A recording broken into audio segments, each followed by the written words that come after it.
The Washington Huskies didn't make the college football playoff this season, but playing the Penn State Nittany Lions, a legit top 10 team, in the Playstation Fiesta Bowl is a pretty good consolation prize. Penn State had a strong case for the CPF last season and almost a Final Four team this season, but a fourth quarter collapse against Ohio State changed that.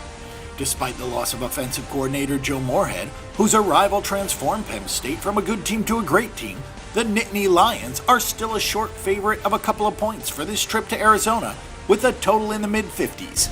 Washington went 10-2 straight up this season, but the Huskies played one of the softest schedules for a Power 5 team.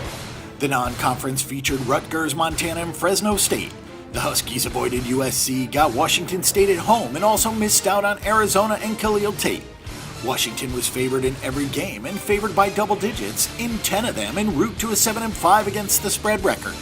Chris Peterson is one of the best head coaches in the country, and his team will be ready for this game. It is fair to say that Penn State is the best opponent the Huskies have played on the 2017 calendar. Washington's offense took a gigantic step back this season, and injuries did not help.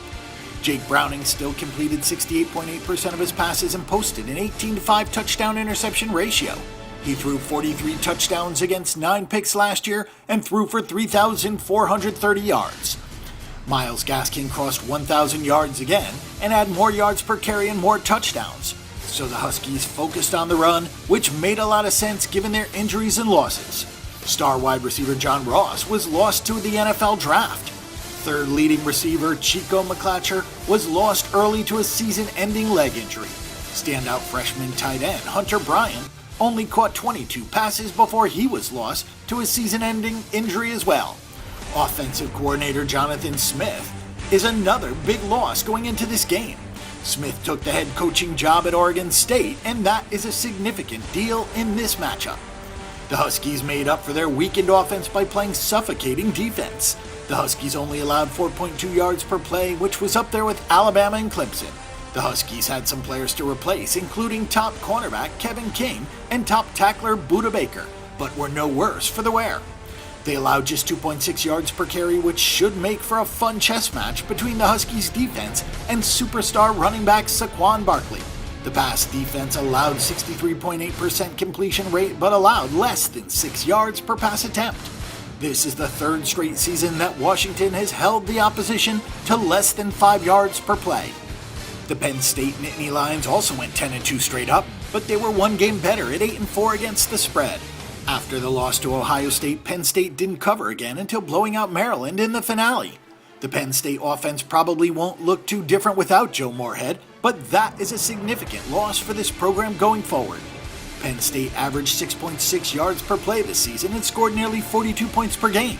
In James Franklin's first 2 seasons in Happy Valley, the Nittany Lions averaged 4.6 and 5.5 yards per play.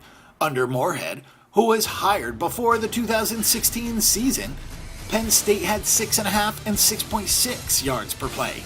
Life without him begins against a stalwart defense. Quarterback Trace McSorley was overshadowed by running back Saquon Barkley, but McSorley accounted for 37 total touchdowns with a 26-8 touchdown interception ratio and 11 rushing scores. He completed 65% of his tosses with a talented cast of wide receivers in Deshaun Hamilton, Juwan Johnson, and tight end Mike Gesicki. Penn State had 4 guys with at least 47 receptions, including Saquon Barkley, who had 47 grabs for 594 yards and ran the ball 199 times for 1,134 yards. Barkley put up great numbers, but he had 21 carries for 44 yards against Ohio State and 14 carries for 63 yards against Michigan State. He ran for over 100 on Michigan, but had 69 on one run and 39 in his other 14 carries. He did struggle against better competition, which is a factor to consider in this game. The Penn State defense was solid for the most part, allowing just 4.7 yards per play.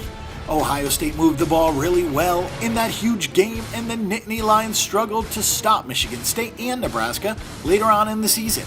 Defensive coordinators Brent Pry and Tim Banks have a lot of time to plan for Washington, which should help, though it didn't help in last year's Rose Bowl thriller against USC, in which the Trojans ran up 575 yards.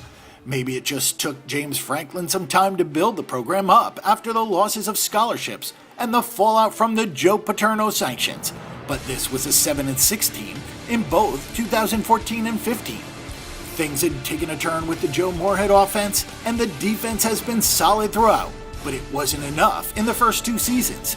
The Nittany Lions didn't play many good offenses this season except for Ohio State and didn't show well in that game. The Huskies and Nittany Lions are both missing offensive coordinators, so the under is probably the best look in this game. It seems like a lot of Franklin's success at Penn State can be tied to the Moorhead hire and the way that he utilized McSorley and Barkley. Perhaps things don't change too much in this one game, but Washington went from having a slight coaching advantage to having a pretty big one at this point. Neither of these teams played great schedules, and neither team showed all that well in marquee games. So with Washington's coaching edge, the scale tips in their direction. Our pick and prediction is for the Washington Huskies at +1.5.